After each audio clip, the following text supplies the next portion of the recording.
GTV for unity and development.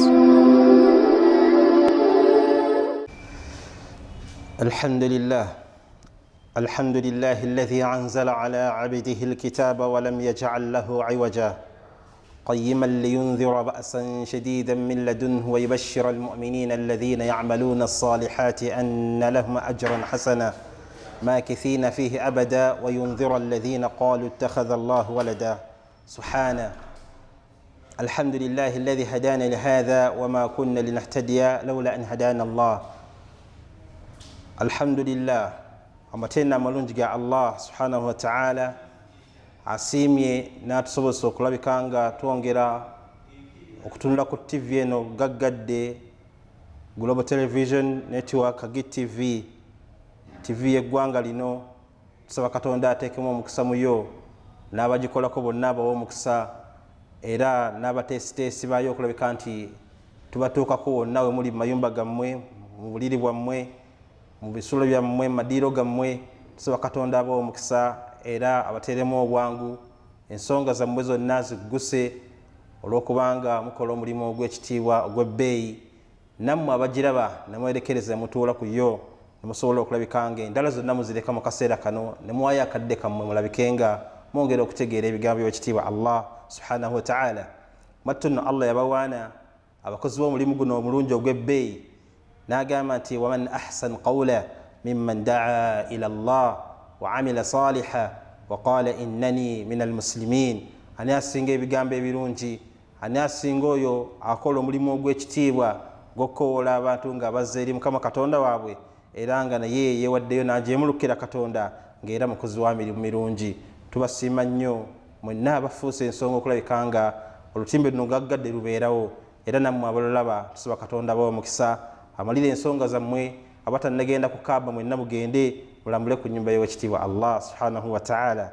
Alhamdulillah, Allah tumwebaza okuba nga akyatukuumidde ebiyungo nga mu butuufu abantu bangi bali mu kukaaba, bali mu kukekejjana, abalala bali mu makomera, abalala bali mu malwaliro, amagulu bagawanise, abalala balira mu mpiira, abalala amaaso gavuddemu bafuuse bamuzibe, abatebawulira, abalala bali mu mbeera etali ntuufu eyakabbuli. Tusaba Allah abeere nga ffenna atumalira era akole ku nsonga zaffe azigguse biidhinillahi ta'ala. Wa barakallahu fiikum wa jazakumullahu khair. Akawungeezi kano oba akadde kano twagadde twengera okutunuulira ku nsonga enkulu ey'ebigambo by'ekitiibwa Allah. Allah yatusiza Qur'an y'ekitiibwa nga mu butuufu yakutulungamya era kyeyava agamba nti hudan linnaasi wa bayyinaati min alhuda walfurqan. Ekkulani eyo Allah gisanga kulungamya bantu bonna. Saagala ogambe nti y'abasiraamu, nedda kasooba nga oyitibwa muntu nga toli nsolo. Qur'ani yo Allah gissa ku ggwe ebeere nga ekuteekateeka, ekuwa engeri amawulire amalungi n'amakyamu era ekukuume butya bw'onaawangala mu nsi nga otendereza omutonzi oyo yafuuka ensonga okulabika nga akuteeka ku nsi eno. Mwattu ekyatuleeta ku dduniya eno kusinza Allah. Yagamba Allah nti wama khalaqtu ljinna wal insa illa liya'budun. Sina nsonga ndala yonna yatondesa muntu namagege wabula ensonga aliemu yakubeera nga ebitonde bibiri ebyo amajinni n'abantu kusinza Mukama Katonda w'ekitiibwa Allah subhanahu wa ta'ala. N'olw'ensonga eyo tugenda kutunula ku kigambo ekikulu ennyo ekya takabbulu. Takabbulu kwe kwekuza oba okwematira oba okwemanya oba okwewulira oba okwefuula ekitalo, okwefuula omuzibu. Kati Allah subhanahu wa ta'ala yali atubuulira ku nsonga eyo. Tugenda kulaba ku ayati ez'enjawulo ne ku bigambo by'ekitiibwa sallallahu alaihi wasallama ng'ayogera ku nsonga eyo ey'okwekuluntaza. Goyinza okubeera eyo nga tulaba nti olina takabbulu era nga tulaba nti weekuza oba weekuluntaza, naye nga waliwo abakulaba era nga bagamba omusajja oyo bannaaye kale nga yeematira, yeekuza, yeefuula wa kitalo. Gwe ngolabanga ekirungi gy'oli naye nga kizibu, nga kizibi, nga tekisaana kubeera nga bakikuyita wadde ng'olabanga gwe ekituufu gy'oli naye nga si kituufu. Allah owekitiibwa subhanahu wa ta'ala yali ategeeza Ibirisi alayhi la'ana shaitan bamala omugoba mu ggulu nga ensonga eyamugobesa mu ggulu sitaani yali yakwekuza. Allah amala okugamba nti isjudu li Adama, vunnamira Adamu oluvannyuma Allah okola Adamu ng'amujja mu ttaka n'agamba Iblis n'agamba ne zimalaika zonna wa idh qala lilmalaikati isjudu li adama fasajadu. Allah atunyumiza story eyo nti bwe yamala okutonda Adamu nze omuntu yagamba zimalaika zonna zivunnamira Adamu, zonna zavunnama illa Ibilisa, okujjako Iblis aba, yagaana wastakbara, neyeekuza neyeefuula wa kitalo, wa kaana min alkafirin, era yali mubawakanyi kwolwo obukafiri butandika kwolwo obuwakanyi. Buli yenna gwolaba awakanya amateeka ga Katonda yagoberera sitaani kwolwo lwatandika okubeera nga agoberera omulabe Iblis. Ate nga Allah yatugamba nti ashaitan aduwan lakum fattakhidhuhu aduwa, sitaani mulabe wammwe mwe abantu baanaadamu mmwe, nammwe mufuulire ddala mulabe, temuwakaaganya. Kubanga ki yabajjirira okubalemesa ejjana ya Allah subhanahu wa ta'ala, nga bwe tumanyi sitole eyo mu bugazi. Naye kyenjagaddemu okukakasa nti takabbulu esibuka ku Iblis, shaitan etandikira ku sitaani. Buli yenna atagondera Katonda, ajeemera Katonda, aba yayambala obuufu bw'okugoberera sitaani Iblis alayhi la'na shaitan. Era yagadde tumanyeeko ku bigambo by'ekitiibwa Allah subhanahu wa ta'ala ayogera ki ku nsonga eyo. Allah tugamba mu surat al-A'rafi sura ya 7 aya 6 ti walladhina kadhabu bi ayatina, n'abalimbisa amateeka gaffe, amateeka gange. Katonda lwabanga ayogera ng'alina bye yabakolera yeeyogerako mu kwewa ekitiibwa. Kibalaba nti abatamanyi enjogera za Qur'an batuuka okulowooza nti bakatonda bangi, kubanga awulira nga Katonda agamba nti ayatina, amateeka gaffe, naga tolaba bakatonda bangi, bali ne Yesu, bali basatu. Nedda, Katonda lwabanga ayogerako ng'alina bye yabakolera yeeyogerako bw'omu, yeeyogerako mu bungi, nga gwe bw'onaagamba nti katukomewo, oba ne bakulaba ngoze noga tusanyusa balaba, naye ng'oli omu. Enjogera eyo tugikoppa Katonda ey'okwewa ekitiibwa. Kati atugamba Allah ti walladhina kadhabu bi ayatina, abalimbisa amateeka gaffe, wastakbaru anha, istikbar, ne beekuliza ku go, ne bagamba munnange sinza Katonda yekka, n'osalawo n'omuleka n'osinza n'amayembe n'emisambwa n'emizimu ne lubaale, n'osinza n'abantu, n'osinza ne nabbi Yesu. Kitegeeza nti weekuluntazza, weekuzizza, oleseewo okusinza Katonda yakutandikawo mu mazzi, kuba akujjukiza nagamba nti min nutfatin khalaqahu faqaddara, gwe yeekuza nakutonda mu mazzi aganyoomwa amaniyu, sperms, mwe nakujja ng'amazzi ago temuli yadde olwala, temuli yadde eggumba, temuli liiso, temuli nviiri, naye nkutandikawo nga tewali yenna kuba bonna b'osinza nga tewali n'omu asobola kukola ekyo kye nakola. Kyava akujjukiza nti min nutfatin khalaqahu faqaddara thumma as-sabila yassara, bwe namala okukutonda n'enkuyoota n'enkwenkanyakanya n'ekutako ebiyungu, thumma as-sabila yassara, n'enkugondeza ekkubo wayita ng'ojja ku nsi kuno. Singa bagamba nti kati ddayo mu kkubo lye wayitamu eryo dde mu luto lwa maamawo, haramu tekisoboka. Bakoze bye bakola abantu bonna abayiiya mu nsi muno, bannasayansi bagenze ku bizungirizi, bakoze buli kyonna ekisoboka. Teri asobola kuzzaayo muntu gye yava ng'ajja mu nsi eno. Kikulaga ki ekyo? Kikulaga nti buli yenna yasalawo okwekuliza ku mateeka ga Katonda, yagoberera sitaani Iblis alayhi la'na, n'abeera ng'amuyambako mu kujeemera Katonda. Kati Allah kyavudde ayagala okuwa amawulire gano, n'agamba nti kana fi والذين كذبوا بآياتنا واستكبروا عنها أولئك أصحاب النار. abeekuluntaliza ku mateeka gange abo bawa amawulire amalungi nti bantu ba muliro, bo bagenda kuwangaalira omwo, hum fiha khalidun. Kyadnaku kyewuunyisa gwe omuntu omulamu ategeera ayina amagezi, n'ova mu nnyumba yo ng'oyambadde, kitegeeza toli mulalu, otegeera engeri gy'olekawo Katonda omu eyatandikawo ensi n'eggulu n'akutandikawo, n'olema okumusinza n'osinza ebitonde ebitakuyinaako buyinza ebitasobola kutonda yadde enswera. Kati Allah kyavudde akuwa amawulire gano nti abo bonna abeekuluntaza ne beekuza ku mateeka gaffe ne bagaana okugakkiririzaamu n'okugagoberera, bawa amawulire nti bantu bamuliro bo mu muliro bwe bagenda okuwangaalira. Tusaba Allah agutukingirize era agututaase atuwe okutegeera tusobole okumusinza yekka. Agenda mu maaso n'ategeeza mu suratu Zumar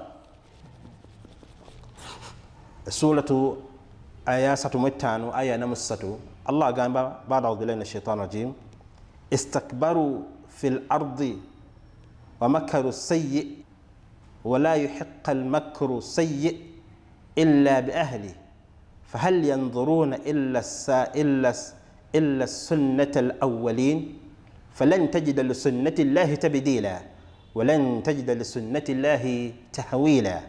Muteeka eryo Allah tugambye nti kulw'okwekuluntaliza kwammwe mu nsi n'okusala enkwe embi, so nga enkwe embi teziddira wabula bannyini kuzisala.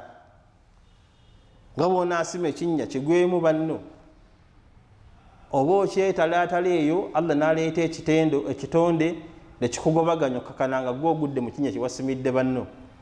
Kati Allah kyagezaako okukulaga nti kulw'okwekuluntaliza kwammwe mu nsi gye mutayinaako kyonna kye mwatondako wabula nga nze nabateekako, n'okusala kwammwe enkwe ez'okusaanyaawo bannammwe n'okwekuluntaliza mu nsi n'okujooga Katonda, so nga enkwe embi teziddira wabula bannannyinizo ababeera bazisaze. Abaffe balindayo ekirala kyonna, mpozi etteeka ery'abaasooka tojja kusanga kukyusa kwonna mu nteekateeka ya Katonda, era tojja kusanga kuwaanyisa n'akamu mu tteeka lya Katonda. Ekyo Allah yamala dde okisalawo tigwe buli lwekuluntaza ne weekuza n'osala enkwe zikuddira. Era tolabanga ng'oli eyo obonaabona oyina embeera etali ntuufu, jjukiranga nnyo zzayo akatambi embeera eyo wali weeyisa otya emabega eyo wali oyisa otya banno, ojja kwesanga nga walina enkwe zewasala n'ogobesa banno ku mirimu. Kakati naawe Allah akuleetedde ekigezo gy'obadde okola naye ne bakugoba. Kati bakugobanga totawana kubuuza lwaki bangobye, zangayo akatambi omanye bani bwe walyangamu enkwe, bani bw'otemereranga bwe wayitangamu n'obwogerera eri mukama wammwe, kakkana ne babagoba ng'osigale ng'obeera mu ntebe ng'onywera mu kifo ekyo. Kati Allah agambye nti buli yenna asala enkwe zimuddira. Tetugamba nti yenna omusazi w'enkwe, yenna omwekuluntazi, beera ku bunkenke obw'ekitalo nti byonna by'okola Katonda akulaba, agenda kubikuddiza kati oba enkya oba luli. Oyinza okusanga omuntu nga mukadde naye ng'abonaabona, naye nga tomanyi lwaki abonaabona, naye nga yali mubi mu myaka gye egy'obuvubuka yali si mwangu. Kati Allah amuddiza bakafaya. Lwaki? Biri byewakolanga biteekwa okukukomerawo. Katugamba beera muntu mulamu, togoberera sitaani, kubanga Allah atugambye nti mulabewo era si mwangu. Mu ssuula ey'okubiri etibwa Baqara 2:6 Allah agenda mu maaso atulaga kigambo kwekuluntaza bwe kitali kirungi n'okwekuza ku mateeka ge. Naga nti wa idha qila lahu ttaqillah akhadhathu al-izzatu bil-ithm fahasbuhu jahannam wala bi'sa al-mihad.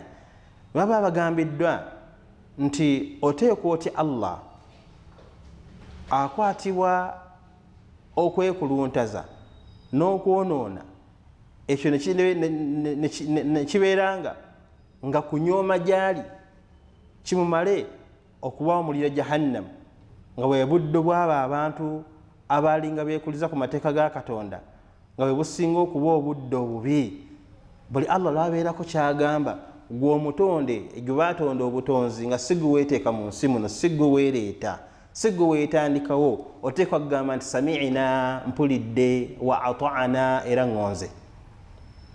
Buli olya nti Katonda yagamba, ani agamba? Katonda, ng'ojjukira nti ye yantandikawo, nali siriiwo. Wakyogerako n'abajjukiza mu suratu Dahar, taga nti hal ata ala al-insani hiinun min addahri lam yakun shay'a madhkura, ekiseera kyaliwo kyayitawo ng'ensi weeri, eggulu, omwezi, emunyenye, emiti, emigga, ensozi, naye nga kyebayita muntu tekiriiko kwena ensi. Allah n'akuleeta ku nsi n'akuteekawo, kati akujjukiza nti wandibadde mugonvu gyali era omuwulize gyali, kati n'obeera muntu bakuyita abdu, muddu wa Allah, omusinza wa Katonda. Kigambo abdu kitegeeza omusinza wa Katonda. Gwe omusinza wa Katonda muli towulira ensonyi? Esswala 5 tonnasaalako n'emu, okusiiba kutuuka tosiiba, olya buli mmere nga banno basiiba, oyina amasabo, oyina lubaale, oyina irizi, oyina obukomo bwa lubaale ku mikono n'obuweeta bwa lubaale, gwe muli towulira nsonyi? Katonda oyo eyakutandikawo bino byonna byeweteekateekako ebyo tebirina kyebisobola kutonda, tebirina. Era kyobalaba nti Allah ogamba nti abantu bano abeekuza bo tebatya nti obuddo buno omuliro jahannamu buddo nga si bulungi, bubi, gwewangalire mu muliro olwakati kwotadde mu waleti, owangalire mu muliro olwakakomo kwotadde ku mukono, kakwongerako ki? Okakasa nti ebyo tebirina kibikwongerako, bikwate mpolampola, lubaalewo, obuti, obukomo n'obuweta n'obuyirizi bwotadde mu waleti, ne bwosibye mu mpale, ne bwotadde mu peti, ne bwosibye ku mukono, ne bwosimira mu kisenge ky'ennyumba oba mukyebateeka mu kisasi ky'ennyumba oba mu kasolya, genda obikuŋŋaanya mpolampola, obiteeka awo, obibuuze ti naye mwe munnyamba ki? Haramu tebisobola kuddamu kubanga bifu, maiti, bitonde. Kati kyebagamba nti bizingezinge obikasuka obigeme mu temina makulu, nze ndikooli yekka eyantandikawo, yampa empewo gyenzisa, yampa amalusu genjogeza, yampa obulamu, yampa n'amagezi. Ebyo tebisobola bikuwa, ebyo byonna ebitende byetumenye. Kati Allah kyavudde akugamba nti wa idha qila lahu ttaqillah, bwe bagambibwa nti mutye Katonda, akhadhathu al-izzatu bil ithm, badda kuba no bawaŋŋa aboonoonyi, abakulembeze baabwe abaajemeredde Katonda, ababayita endiga. Gwe ne bakuyita endiga era n'osigala ng'okyajja mu bantu ndiga, ng'oli bwakuyita endiga mu kkubo oyinza okuyomba n'ova mu mbeera. Kati ozze ku oyo agamba nti nno gw'oli ndiga, oli n'akuyita nti gw'oli musinza wange era n'osigala ng'okyagonda. Kati Allah kyekyo kyayisa takabbulu, okwekuza, okwekuluntaliza ku mateeka ge. Kati agambye nti fahasbuhu jahannam, obuddo bw'abantu kiko ekyo muliro jahannam, wala bi'sa almihade, naye buddo bubi, si bulungi bwakubeeramu. Mu aya y'ensanvu Allah agenda mu maaso atulaga obukulu n'obubi bwa takabbulu, n'agamba nti idhhabe ila firawuna innahu tagha.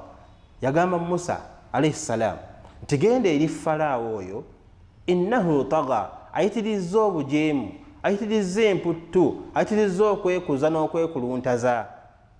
Kubanga Falaawo yakuŋŋaanya abantu be mu Misiri n'abagamba mpulira eyo waliyo simanyi mbu nnabbi, mbu Musa ali eyo mbu nnabbi, mbu abakoowola simanyi mukkirize Katonda, naye ana rabbukum al-a'la, nze Katonda wammwe owa waggulu. Kati erisa lyatuukamu, eddala yatuukamu olyokweyita Katonda, Allah kwe kumutumira Musa ne Haruna muganda we, n'amugamba nti idhhabe ila firawuna, mugende eri Falaawo, innahu tagha, mutuufu asusse ekkomo, ayitirizza okwekuza n'okwekuluntaza. Gwe natandikawo nga mujja mubutabaawo, era Allah okumulaga nti nze nakuteekawo nze Katonda, yaleeta mataba n'amuzikiriza mu mazzi, n'amuzikiriza mu nnyanja, nga mu butuufu takyayinawo mutaasa yenna. Abaazikirira n'agamba nti amanna bi rabbi Musa wa Harun, kati nkakasizza Katonda wa Musa ne Haruna, kati gwe nzikiriza. Allah mbuuza nti al-ana faqad asayta min qabili, okkiriza kati nga wajeemu olubereberye. Kati omuntu yenna awulira ebigambo bino era atulaba ku TV gaggadde, tukubuuza nti olinze akaseera Falaawo ke yatuukamu ak'onnyanja okumumira, olyoka ogambye nti kati lwenzikiriza nga wakoowa olwokkirize katonda omu musinze yekka nga tomugattako birala nosalawo neweekuza neweekuluntaza al ana kati lwokkiriza kati bagamba nti yanguwako lwaki va mu kwekuza va mu kwekuluntaliza ku mateeka g'owekitiibwa Allah kubanga essaawa yonna akukwata mu nkwata gye yakwatamu Falaawo temukkiriza kudda waka. Oyinza okuba nga oli ku mulimu, oli mu dduuka, oli mu ttooyi, oli mu kkubo otambula, Allah natakukkiriza kudda waka, natakukkiriza yadde okuddayo okwenenya, nataleeta yadde akalwadde nakukwata bagtatan nga kamunye bwenaakwakula akaana k'enkoko. Kati malayika ajjamu emyoyo gy'abantu ayinza okukwata bagtatan kibwatukira mu takisi, mu baasi, mu kkubo, mu kkubo wonna wooli, kubanga yatugamba nti ainama takunu yudrikkum almaut, buli wonna muli manye nti muli bafu.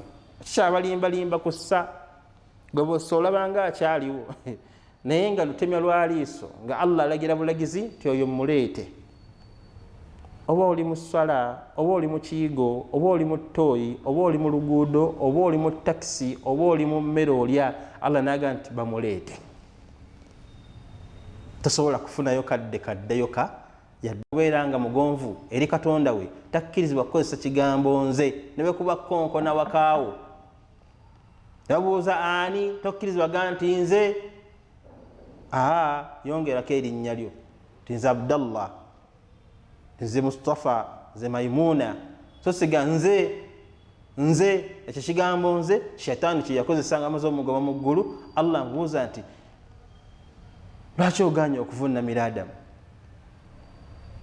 Kagamba ka shaytaani Ibilisi alayhi laana, ana khayrun minhu, nze oyo musinga. Lwaki? khalaqtani min naari, wankola mu muliro, wa khalaqtahu min tiin, ye wamukola mu ttaka. Kale ensonga lwaki sobola kuvunnamira bitaka? Kati ekigambo nze tekikkirizibwa kukozesebwa muntu yenna alimu okutya Katonda era asuubira okusinkana Allah subhanahu wa ta'ala nga mugonvu ng'era agenda kumusasula obulungi.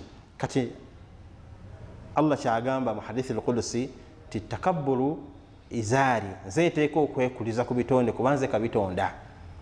Wal adamatu ridaa'i, okwegulumiza neweefuula mbu oli wa kitalo, neweefuula mbu gwe oli nsonga nnyo mu nsi muno. Allah agambye nti eyo nkutu ye.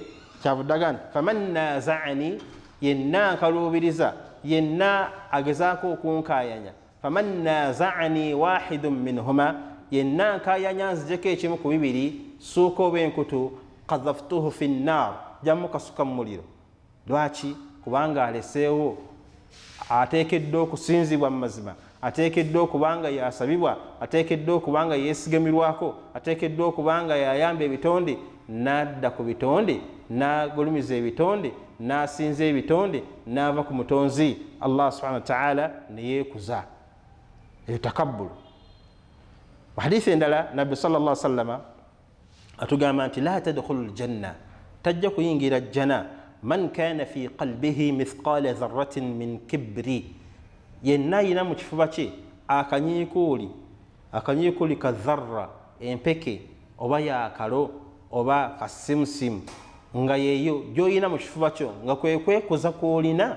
Nabbi agamba sallama nti jjana togenda kugirengera nako, togenda kugirabako. Lwaki? Kubanga walina ekitendo mu bitendo bya shaytaani, ate nga shaytaani Allah yagamba nti aduwwan lakum fattakhidhuhu aduwwa, sitaani mulabe wammwe mufuulire ddala mulabe. N'olw'ensonga eyo ekigambo kino Allah kyagambye, Nabbi sallallahu kyatugambye nti tajja kuyingira jjana yenna ayina mu kifuba kye akanyiikuuli k'okwekuza, tagenda kugirabako ejjana. Saala ng'okimanyi, siiba ng'okimanyi, abakyasiiba n'abasaala, genda e Makka, abakyagenda e Makka okola hijja, saddaaka nnyo, zimba emizikiti nnyo, kola byonna, weerera bamulekwa n'ebirala. Ebbanga ly'omalanga mu kifo kye mulimu takabbulu eyenkanankana dharra, ejjana tojja kugiraba. Nabbi natuwa ku bimu ku bitendo kw'omanyira nti olina okwekuza. Bamubuuza sallallahu alaihi wasallam, tunaamanyira ku ki nti tulina okwekuza? Yabawa ensonga bbiri. N'agamba nti kw'omanyira omuntu alina takabbulu aba n'ebintu bino bibiri. Ekisooka batala alhaqu, agaana amazima. amazima bigambo by'ekitiibwa Allah subhanahu wa ta'ala ze aya za Qur'an zenva basomera amazima bigambo bya Nabi Muhammad sallallahu alaihi wasallama yenna agaana ebya Allah n'ebya Nabbi kitegeeza ina takabbulu. Ekyokubiri waghamtu nnas na kunyomerera abantu onyoma abantu olw'amawanga gaabwe nonyoma abantu olw'ebika byabwe nonyoma abantu olw'obwavu bwabwe nonyoma abantu olw'endabika zaabwe nonyoma omuntu olw'olulimi lwe. Muliwo abantu abeerawo naga nti aye enjogera ya kisoga eyo totubulire naawe abasoga abajja nayogera ebintu nogamba no lwaki oyogera ku bantu ngo obanyooma okyo kyokwogera ku muntu ng'omukkakkanya olw'eggwanga lye kimu ku biraga takabbulu. Tokkirizibwa kunyooma muntu olw'eggwanga lye. Naga nti enyambala ya kirugwala nyambala ya kirugwala abalugwala bo si bantu. Okakkanyiza abantu olw'eggwanga lyabwe ekyo kimu ku biraga nti olina takabbulu. Noga totubulya bannamawanga bajja bagoba luuma toyogera wano totubuulira bannamawanga olaba onyoomya abantu abo olw'amawanga gaabwe kyekikulaga nti olina takabbulu. Ejjana togenda kugifuna nkuwa amawulire amalungi agakusanyusa nti jahannama Allah agambye nti bwe buddo bw'abantu bonna abayinanga takabbulu. Abalala banyoma bannaabwe olw'ennimi zaabwe yoga nti byayogera enjogera y'abali beeri eri wansi totubulira enjogera eyo nfunye toyogera wano kitegeeza olina takabbulu. Olina anyooma banne olw'okubanga ye ayina essente bw'atuuka mu bale n'atunulanga ayina ebimunyirira n'ogamba no lwaki atwenyinyala n'otunula banno nga bonna obenyinyala obenyinyibwa bwekutuuka okubatolera essalaamu tosobola kugitoola n'ogitoola salaamu entuufu oza sawa olwo nagambye salaamu aleikum sawa kiki kunyooma nakwekuza. Ezo embeera z'abantu beekuza abagobera sheitaani Ibilisa alaihi laana. Nojja omubuuza nakukwasa akasumulizo k'emmotoka obugalo akuwa bubiri eyali akuwa ekibatu kyonna ekiramba kati akuwaako obugalo bubiri oluusi agira bugizi ati akutta akasumulizo kati weekuza ki akasumulizo k'okutta emmotoka oyo aba miliyoni 3 oba 5 oba 10 oba mmeka oba kawumbi temuli nothing ku muddu wa Katonda gwe weekulizaako mutonde wa Allah subhanahu wa ta'ala yamutandikawo. Toyina kyoli masikini oli munyomoofu nnyo yeekuza ku Allah yeekuliza ku bitonde bya Allah oli wa wansi Allah yagambye subhanahu wa ta'ala mu aya z'ensomi kubanga ki olina takabbulu. Lwaki banno bakwasaako kino ekintu tajjanga yina omugonvu ayagala kukwatako mu bugalo n'omugira oti munnaye salaamu alaikum musalaamu kati musalaamu eyo salaamu era ani yagikuyigiriza era nabbi yagamba dimbo ddemu musalaamu eyo nayo nzitamya ya salaamu abadde twekuzizza netusukka ekikomo nojja mu banno n'otandika okubajerega ekikulu mmwe engeri gye munywa amazzi agatali mafumbe kale kyensonga lwaki mulwala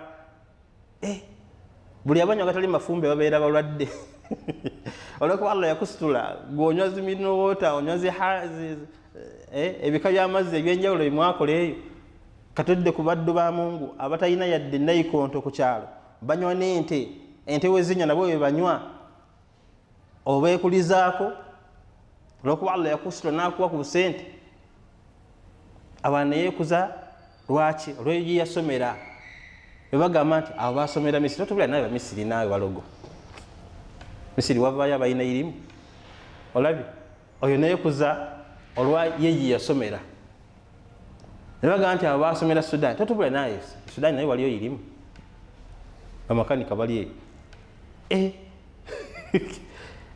abo beekuza olw'eyo gye basomera era bwe wabaawo omuntu yenna alina kyasomesa babuuza kozi yasomerawa yasomerawo oyo mbe Madina nga simumanyi mbe kasi omulukura nga situmulabayo oyo yasomerawo basomerawo abo anti munaffe yasomera Pakistan naye waliyo yirimta olaba kasita okkakkanya banno olw'eyo gye basomera kimu kubiraga nti olina takabbulu tuteekeddwa kubeera abantu abekkakkanya eri bannaffe tuwa abantu bannaffe ebitiibwa mu ngeri yonna Allah gye yabatondamu.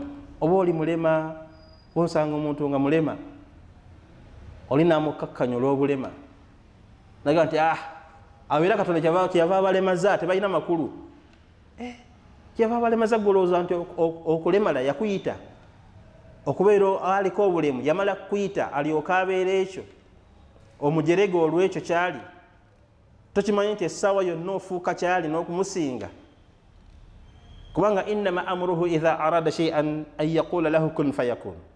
Allah balina kyayagala agamba bugambi nti bba ne kiba. Gwe okubeera omulema tekyetaagisa kumala kuzuukuka mu buliri bukeera ku makya nga tokyasobola kusitula ku kugulu mu buliri notandika kuyita abantu bannange mujje maama abaana jangu aji jangu okugulu kuganya osituka ng'amagulu Allah alagidde nti ago okutambula ku ttaka lye ekiseera kyago kyaweddeko. Toyinza kuddamu kulinnya kigere ekyo ku ttaka lya Allah obulema butandikidde awo era nga baleeta akagaali nga bakuteekako paka mu ddwaliro banoonya obulwadde nga Allah yasazeewo nti ono omuddu takyaddayo kulinnya ku ttaka lyange lwakwekuza ku bantu bange. Tulekeraawo okunyooma abantu olw'amawanga gaabwe, abalala banyooma abantu olw'ennyambala, olw'okuba gwe olaba oyambala ekkanzu za bbeeyi, abambala zino ze bakola mu gundi z'abafu mu ssanda, abo no bayisaamu amaaso. Nonyooma abantu abambadde lugabire, nonyooma abantu abalina engatta emu, alina ekkanzu emu, ekiteeteeyi kimu, kakaaya kamu, boarding emu. Omubeera mukunga nojja n'otandika omwogerera, banne omukazi oyo nga takyusa kagoye ako, bwe twali mu mbaga ya gundi ke yajjiramu, ne mu kuziika eri ku gundi era ke yajjiramu. Omunoonyaako ki omuddu wa Allah? Muveeko. Teweekuliza ku banno olw'okuba ennyambala gy'oyambala, teweekuliza ku banno olw'olulimi lw'oyogera. Njogera bbiri nayingizaawo Oluwalabu. Muli Bannayuganda, muli Baganda, mwogera Luganda, njogera bbiri nateekawo Oluwalabu, nayingizaawo Oluwalabu. Ekyo kimu ku biraga takabbulu, okwekuza. N'abantu abalina ennimi ez'enjawulo mulina ensonga ze mwogerako ne wajjawo munne ne badda mu lwabwe, ekyo nabbi yakigaana. Kimu ku biraga takabbulu. Mwenna mwogera Lusoga, omukyayogera Olusoga nayingizaawo Olunankole. Kati olaba ono agenda kulowooza nti mumugeya era ajjamu akantu muli mu mutima naga nti bano balaki bakyusiza olulimi, kirabika waliwo ekitali kituufu wali. Kati ako Katonda ke yagaana okubeera nga kabeera mu muntu, kubanga innama almu'minuuna ikhwatun fa aslihu baina akhwaykum. Abakkiriza tuli baaluganda, tulongoose wakati w'oluganda lwaffe, tetukkirizibwa kwekuliza ku bannaffe olw'ennimi ze twogera. Abalala bamanyira okwogera Oluzungu, si Bazungu, njogera bbiri nayingizaawo Oluzungu, nayingizaawo Oluzungu. Muli mu kwogera lulimi lwammwe oba Lucopo oba Lulugwalo oba Luganda ng'ayingizaawo Oluzungu olw'okuba afunye ayogera Oluzungu munne. Eyo enkola nfu tekkirizibwa mu Busiraamu, kubanga kimu ku biraga okwekuza. Weekuliza ku banno olw'olulimi, ne weekuliza ku banno olw'ennyambala, ne weekuliza ku banno olw'eggwanga lyo. Abantu bali mu nsi muno nga beekuliza ku bannaabwe olw'amawanga era n'akkakkanya ab'eggwanga eddala. Ekyo Allah yabaga mu Suuratul Hujuraat ti asa talowooza nti ono akkakkanya munne ayinza okubeera nga ono gwakkakkanya ate ye mulungi ewa Allah. Suuratul Hujuraat sura ya 49 tuyigiriza empisa. Kati yatugaana omuntu okukakkanya munnaffe olw'eggwanga lye oba olw'olulimi lwayogera oba olw'ennyambala gy'ayambala oba olw'ekika kyavaamu. Olwo abantu abavuma Abasumaali, oyo n'avuma Abangereza, n'avuma Abawalabu, n'avuma ab'Ejjubba, n'avuma Abasudaani, n'avuma Abakalamoja. Kiki? Lwaki ovuma abantu olw'eggwa amawanga gaabwe oba olw'ensi zaabwe? Kimu ku biraga takabbulu. Ekyo Allah akigaanye era nabbi kyavudde agamba sallama nti komanyira nti olina takabbulu ghamtu nnaasu, kukkakkanya bantu na kunyoomerera bantu. Nojja mu bantu n'obakkakkanya, noyogera nabo nga wenna weenyinyimbwa. nojja mu bantu bonna n'osigala mu mmotoka yo olw'okubanga wagula akamotoka oli ku mukadde omubuuza eno omukono oguyisiza mu mmotoka ozimangu wadde ogamba otya koze eryema nga bamaze okulimayo wanige okakkanyiza kuva mu kamotoka katono nnyo ku maama wo bataatawo naye oli mu mmotoka eno ogitaddemu ekisumuluzo ovuumye emmotoka kigere okitadde ku muliro eno oyisizaamu omutwe mu mmotoka oyogera n'omukadde eyo takabbulu kwekuza lwaki tosiba mu mmotoka eyo n'ogizimiriza n'ojjamu omuliro n'ovaamu n'oyogera ne mukaddewo abamu musanga bawalimu bammwe abasomesa eddiini olw'okuba mungu yakuwa ku busente oyogera n'omuwalimu nga omukono oguyisizaamu eno tomanyi nti yafuuka ensonga gwe obeera ekyo kyoli singa teyakusomesa ddiini nakubeera nga obeera wa kitiibwa wandibadde ofuna abakutegeera n'okubeera nga emaali eyo gifuna tubeere abantu abekkakkanya era abeefuula abawansi yembeera ya nabbi waffe gwe tugobera sallama yalinga yekkakkanya ku bantu bonna era kutumanyira ekyo omusajja lumwajja ayagala okumutta asanga abasahaba batudde bali wamu ne nabbi sallallahu alaihi wasallama yabanga asomesa banne basahaba yatuulanga nabo wansi nga bonna bamulinaanye ng'era bamuwuliriza temusajja ajja abuuza mumwe mulimu nabbi muhammadi akutte ejjambi ye temagana bweti abuuza mumwe mulimu nabbi muhammadi nga allah amuzibya mu atasobola kumulaba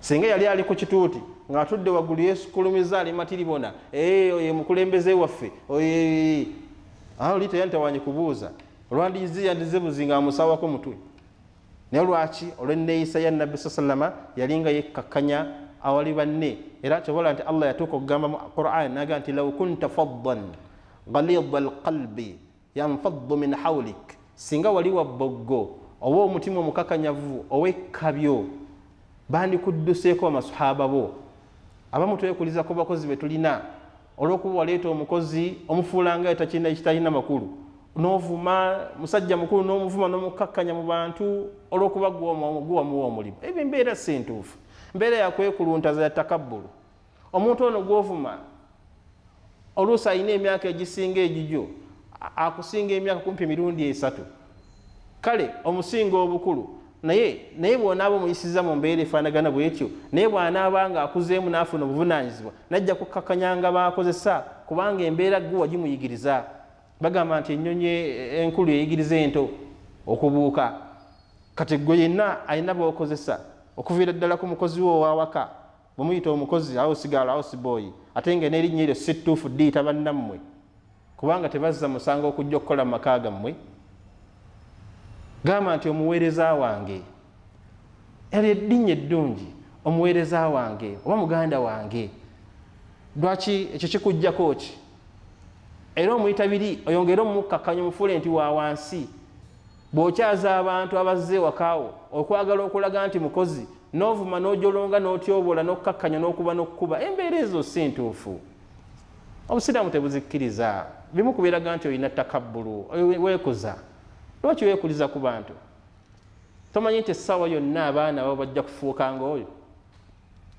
olunaku mu nnaku essaawa mu ssaawa ababo basobola okufuuka ngaoyo gw'otyoboola gw'oyisaamu amaaso g'okkakkanya tuyise bulungi bye tukozesa era tubeere nga tubawa ebitiibwa byabwe tubakwate bulungi ng'abantu baffe mikwano gyaffe tetujja okusobola okuwangaala mu nsi eno bulungi nga twekkakkanya nga twetoowaza nga twefuula bawansi gwe mukama w'abantu bonna b'okulira oteekeddwa okubeera nga obeera nabo mu mbeera zaabwe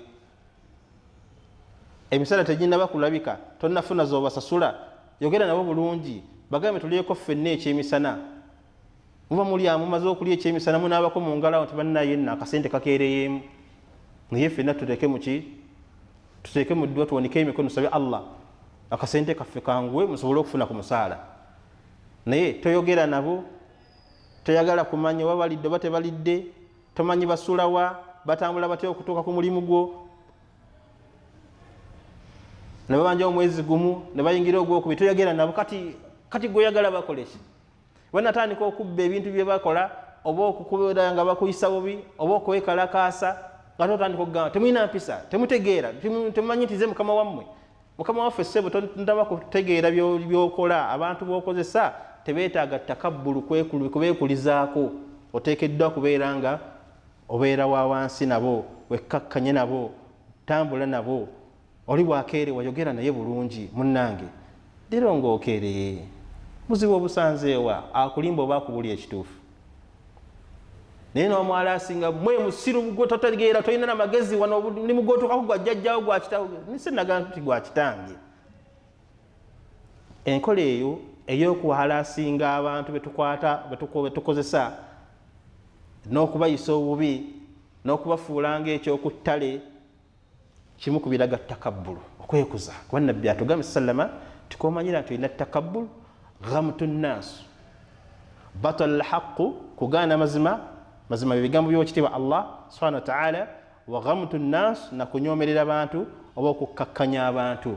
Tuteekeddwa okubeera abantu b'abantu, okubeera omuntu w'abantu. Tekiva buve mu bbanga ne kigwa bugwi, nedda kubeera kwogera ne banno bulungi, yenna akoze omusango yogera naye bulungi. Enkola tugijje ku Nabbi Muhammad sallallahu alaihi wasallam, yalinga ayisa bulungi abantu baatwala. Omukozi we atonyumeza, Ibn Abbas yalinga mukozi wa Nabbi mu nnyumba ya Nabbi sallallahu alaihi wasallam, naye atonyumeza nti Nabbi teyamulagirako ku mulimu mulundi n'ogwo. Kitegeeza Ibn Abbas yali musajja yeetuma emirimu, yali musajja omukalabakalaba ng'amanya ekyokukola n'atalinda kumulagira.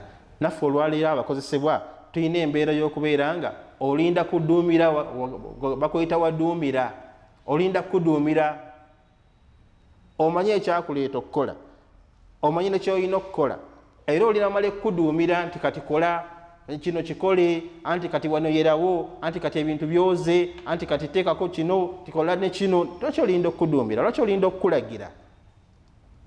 Kimu ku bireetera bannaffe abamu ababeera tebamanyi bigambo bya Katonda bino byenzijukiza ebyokubeera nga tukolagana ne bannaffe bulungi n'obutaba nakwekuza, okutukwata obubi, kubanga balaba nga tomanyi nsonga lwaki wajja ku mulimu. Otuuka ssaawa z'oyagala, oyagala olire ku ttebe emu ne mukamaawo, akusanga otudde ku mmeeza ye. Kakati gwe tolaba nga owereetera ebizibu. Mu ntebe ya mukama basanga sewo mwotudde, mu kikopo kye mwonywera, mu ssowaani ye mweyagala oliire. Embeera eyo nayo teba nnungi. Nabbi agamba sallama ti rahima Allahu muri'i, Allah asaasira omuntu man qadara nafsahu, oyo amanya waakoma. Mukozesa gwe bakozesa, manya wookoma. Embeera zo n'enkola zo n'engeri mukamaawo mumanyiire, mutegeere enkola ze ne byayagala ne byatayagala, ojja kusobola okuwangaala bulungi. Ffenna abalina be tukozesa tubeere nga tukwata bulungi be tukozesa, kubanga ki bantu bannaffe tebaava buvi mu bbanga, tebava mu ttaka nedda. Baatuuka ekiseera nga Katonda atuwadde obuvunaanyizibwa tubeere nga bakama baabwe. Kati mu takabbulu, musomo gwaffe gwe twejjukanyizaako olwaleero, tubadde tunuulira obubi bwa takabbulu. Era tulabye takabbulu ensibuko yaayo sheitaani. Sitaani oyo olwamugoba mu ggulu yeekuliza Katonda, n'agamba Katonda nti nze Adamu musinga, tewali nsonga lwaki nvuunamira ebitaka ate nga nze wankola mu muliro. Ekyo tukirabye nti buli obeera n'okwekuza, Allah akusanyusizza n'omuliro jahannam bugenda okubeera obudde bwo, kubanga kiki wayinanga obutakkiriza amateeka ga Katonda, obutakkiriza bigambo bya Mubaka Muhammad sallama, walinga weekuliza ku banno. Oba tukirayo mu hadithi nga Nabbi atugamba sallama ti attakabburu izaari wal azamatu ridaa'i, okwegulumiza eyo nkutu suuka ya Katonda, okwekuza ate nkutu ye. Ekyo nakyo tukirayo mu hadithi Nabbi atugamba sallama la tadkhulu aljanna, tajja kuyingira jjana man kana fi qalbihi mithqala dharratin min kibri, tajja kuyingira jjana ayina mu kifuba kye akanyiikuuliko okwekuza. Tubeerenga tumanya nti Nabbi atugambye kumanyira nti olina takabbulu ensonga ziri bbiri. Ekisooka batalu alhaqu, kugaana mazima. Buli bakugamba nti Allah yagamba, gamba sami'na wa ata'na, mpulidde era ngonze, teeka mu nkola. Bwe kiba kyakuleka kireke. Olwo woowonye okubeera owa takabbulu. Waghamtu nnaasu, n'okunyomerera abantu, toddeyo kunyoma bantu. Oba mulugwala, oba mukalamoja, mucope, muganda, munankole, musoga, toddeyo muyisaamu maaso. Buli omuyisaamu amaaso n'omukkakkanya, kimu ku biraga nti olina takabbulu. Toddamu kunyoma bantu olw'ennyambala zaabwe, olw'ennimi zaabwe, olw'amawanga gaabwe, olw'ensi zaabwe zibavaamu, olw'eyo gye baasomera, ebyo natulabye nga bw'obikola obeera olaga nti olina takabbulu. Tugamba nga tukujjukiza nti yenna eyeekuza olijjudde envunyu. Gwe Allah akugerera ove mu bulamu bw'ensi eno, baleme kuziika obeereko awo okumala ewiiki, wiiki emu ekumala okutandika okulaba ebiwuka nga bikuvaamu. Naye kituyamba obutabimanyi ebyo kwe kumala okufa ne bakwangula ne bakuteekayo mu kabbuli, envunyu ne zikusombera eyo. Naye ng'oyagala okikakasa nti ojjudde ebiwuka, lagira baleme kukuziikirawo ate nga tekijja kusoboka, ogenda kulaba envunyu nga zikuvaamu. Kitegeeza nti toteekwa kwekuliza ku bitonde bya Katonda. Tugambye nti olina akatooyi oyita nako, naye Katonda yatuyamba n'atuteerawo amaliba gano agakabikka. Kyova olaba nti tokawulira, weekuba omuzigo ne weekuba kalifuuwa eno oyambala amatiri bonna otandika okukangaza n'olinnya abantu n'obalinnya ku mitwe n'ovuma n'otyoboola n'okkakkanya n'owennyinyimbwa. Naye nga gwe yenyimbwa munnaffe tugamba nti waliwo akaseera wootuuka n'ogenda ositama. Bw'ositama ebikuvaamu toyagala biraba era toyagala nakubiwulira nga bikuwunyirira. Kati gwe asitama toddeyo kumanyira bantu, genda nga obatyoboola n'obeekulizaako n'okwefuulewo ekitalo ennyo ku mateeka ga Allah subhanahu wa ta'ala. Ekiralo limu ebisisemye, ojjudde amasira, ebintu ebyo byonna bikulaga nti toteekwa kwekuliza ku bantu. Tukuwa ekisembayo nga nno kino kyewuunyisa. Bamaama baffe babeera embuto, haidhu omusaayi gwe bavaamu buli mwezi yebeera emmere y'abaana abali mu mbuto omwo. Wakulira ku haidhu, ogenda ojooga abantu obakkakkanya obatyoboola. Gwe yakulira ku haidhu, gwe musaayi ffenna gwe tukulirako, yemmere gye tubeera tulya nga tuli mu mbuto z'abamaama baffe. Kuba tebayisaawo kajiiko oba kasukaali nti oba amata gagendeyo oba haramu, tekiriiwo.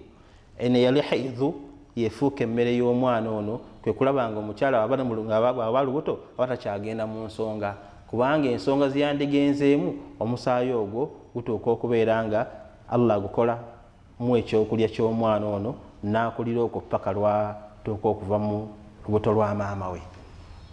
Kati weekuza, gwe weekuze gwe yakulira ku musaayi gwa haidhu, teekwa kubanga wekkakkanya ku bitonde bya Allah. Twekkakkanye ku be tukozesa, twekkakkanye ku bakama baffe, twekkakkanye ku bantu bonna be tusingako. Omusinga okusoma wekkakkanye, omusinga ennyambala wekkakkanye gyali, omusinga essente wekkakkanye eri oyo omuntu omunaku, omuntu omunafu atalina ssente, omwavu wekkakkanye waali yadde gw'olina. Bw'obanga wasoma nnyo wekkakkanye eri abantu bano abataasoma. Bw'obanga olina ebitiibwa ebyenjawulo wekkakkanye eri abantu bano abatalina bitiibwa. Eyo embeera Allah gyakwagalamu, era y'embeera ya Nabbi waffe sallallahu alaihi wasallama. Yalinga awangala n'abantu abawansi, baatuuka omunenya abagagga b'omu Makka, Abakuraishi. Ffe tukkirize gwe Nabbi Muhammad sallama akolagana n'obuntu obwawansi, obunaku, musikini obutalina ku buyina, obumu bubadde bukozi bwaffe. Ffe tukkirize gwe ng'okolagana n'obuntu obwo obwawansi. Yemu ku nsonga ze baawo abaagaana okukkiriza Nabbi sallallahu alaihi wasallama. Lwaki? Bw'akolagana n'abantu abawansi, abantu abatalina kye bali bayisaamu amaaso. Kati gwawulidde ebigambo bino ku musomo guno ogwa takabbulu, okwekuza, toteekwa kwekuliza ku bitonde bya Katonda, toteekwa kwekuliza ku mateeka ga Allah subhanahu wa ta'ala. Kubanga lwaki? Allah tayagala kumwekulizaako. Atugambye nti takabbulu sookaye wala azamatu, okwegulumiza ekyo nkutu ye. Agambye nti faman naza'ani wahidun minhuma qadhaftuhu fi nnar, yenna ayanneekulizaako oba yeekuluntaza nja mukwata mu kasuke muliro. Lwaki? Kubanga asazeewo okunzijjako ebitonde byange, ebitende ebyo bibiri okwegulumiza n'okwekuza bitendo by'owekitiibwa Allah subhanahu wa ta'ala. وبارك الله فيكم وجزاكم الله خير. سبحانك اللهم بحمدك أشهد أن لا إله إلا أنت نستغفرك ونتوب إليك. ربنا تقبل منا إنك أنت السميع العليم وتوب علينا يا مولانا إنك أنت التواب الرحيم. اللهم إنا نسألك الهدى والتقى والعفاف والغنى. اللهم اكفنا بحلالك عن حرامك وأغننا بفضلك عمن سواك.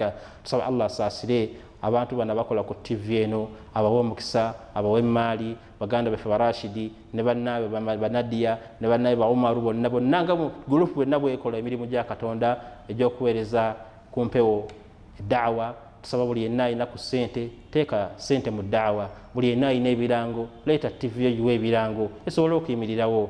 Buli yenna alina ensonga ze ez'enjawulo leeta amawulire gajje ku TV eno esobole okubeerawo amugiwagira amuwagira abagikolako. So Allah batwale Makka ne Madina. Subhanaka Allahumma bihamdika ashhadu an la ilaha illa anta nastaghfiruka wa natubu ilayk. Fassalamu alaykum wa rahmatullahi wa barakatuh. GTV for unity and development.